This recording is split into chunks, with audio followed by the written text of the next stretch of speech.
NewGenGamers.com.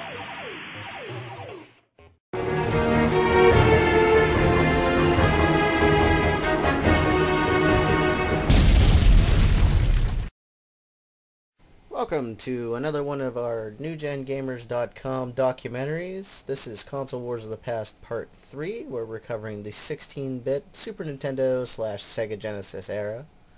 Here, this is the Super Nintendo. As you'll see, this is the basic square design. You have your cartridge port here. There's a cartridge. Power. Now these slide up. And the reset button, which just kind of pops up. And the eject button, which pops your cartridges out kind of nicely. If you want to show where it pops up at, or just show down in here.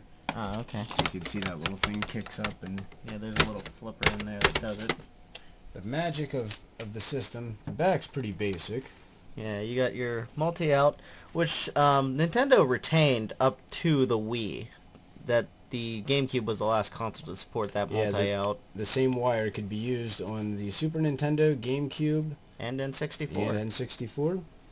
The RF out, which could also be used on the Nintendo Entertainment System, and the AC out, which ours is broken, but still works, and it only works on the Super NES. Now, was there a expansion spot on this? There certainly was, Ray. This extension slot here was how the BS to television would connect, and potentially the Sony PlayStation. It's the Super Nintendo CD. Yeah. Sony PlayStation. Yeah, this is where the proposed item, I believe that's how it was going to work, was it would connect through this. I know the Satellivision used this. Just plug right through the extension port and how to direct feed into the console. Unlike the Sega one, which was just a bloody mess, trying to hook that thing up. Yeah. Yeah, Nintendo did that with all their consoles. They'd have ports on the bottom of them ready to connect other hardware in. Not much of it came to the United States, but Japan got things like the Famicom Disk System, the 64DD, the BS to Teleview, as I said there. We at least got the Game Boy player. Yeah, we got the Game Boy. There was one for GameCube. Yeah, so that was pretty cool.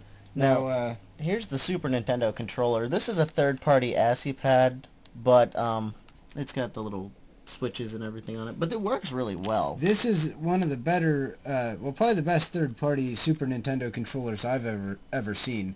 In design and feel, it's exactly like the Nintendo brand one. The only difference, of course, being the switches for the turbo and full automatic. You can put it in the middle for turbo, automatic, off, slow-mo. But this is generally the Super Nintendo design. The 4 face buttons, start, select, directional pad, and your triggers on top. Nice design, solid.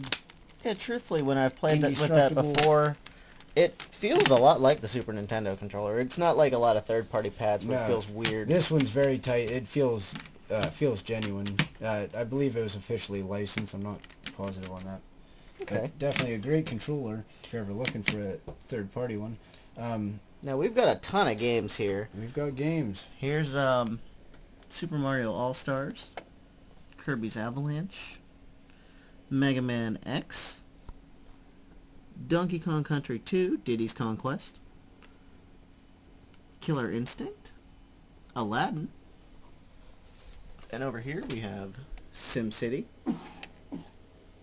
Earthworm Jim, Primal Rage, NBA Jam, X-Men Mutant Apocalypse, Turtles 4, Turtles in Time. I'd like to mention for this one, this is the only one in the collection we'll be playing today that has the original style SNES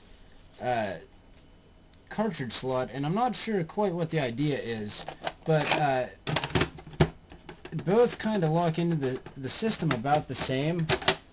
But, there really isn't a difference as far as a user goes. But I know one problem is the game Genie that was originally released for this system was made for this one, and is supposed to lock in, but won't lock in as well with this one. And I'm not sure what the idea behind the change in the design was. So It just looks better. I guess Star Fox also has that. So you see, after a while they got rid of that. There was also some cartridges were made in Mexico, and you can tell these ones, none of these ones are. Okay. You can tell them just by looking at them because the labels won't be quite as shiny, and they'll be made of kind of a papery material more than these ones. And the cartridge themselves just feel very like, it's just, you can tell it's cheaper plastic. It's a little like stiffer, and they just don't quite feel the same. And it was some of the crappier third-party stuff was released on these cartridges, like Game Tech stuff and you know, some other stuff. So those are some of the variances in the cartridges that you might encounter.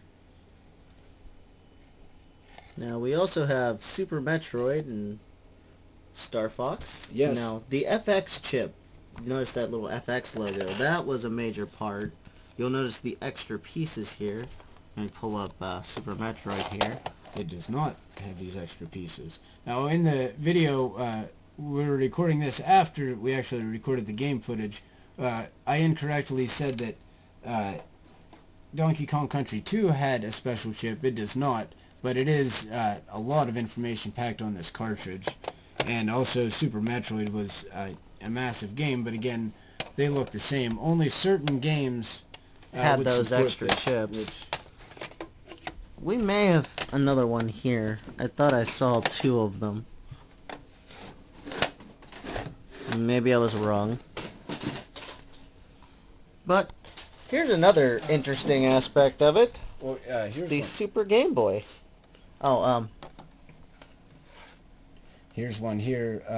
I'm not sure. I don't think... Dirt Tracks FX. Yeah, I'm not sure if this is using Nintendo's FX chip. I think this is using a chip they made, but it does the same thing. And as we spoke in the commentary, the later Mega Man X titles would also have a chip that Capcom made. It would be similar. Alright, well, I say this is Ray and Ron, and this has been Console Wars of the Past. We'll be joined by Ducky and Jeremy during our commentary of these games, and this is not all of the greatest games on the Super Nintendo, but this is a wide selection here of some of the great games that you might find in your collection, you know, so check it out. And remember, if you don't remember your history, you're doomed to repeat it.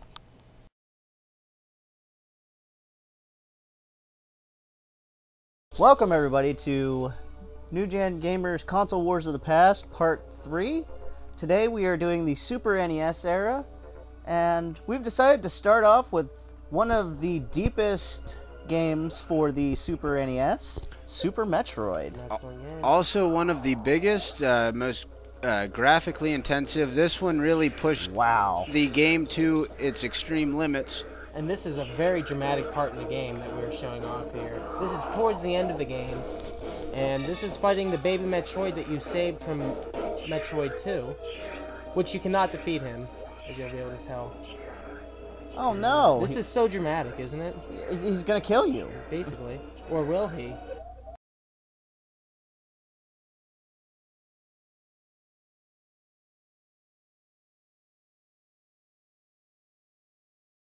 For every kind of kid you can name, Sears has a Super NES game. With 16-bit graphics, it's the new exciting one. Comes with Super Mario World for kids who love fun. For all those kids who love to fly, Pilot Wings is what to buy. F-Zero for kids who love to race, and Hover out there up in space. Or for kids who want more joy, another game. It's Game Boy. What do computer kids want this year? For the game Nintendo, you can count on Sears. Hurry! NewGenGamers.com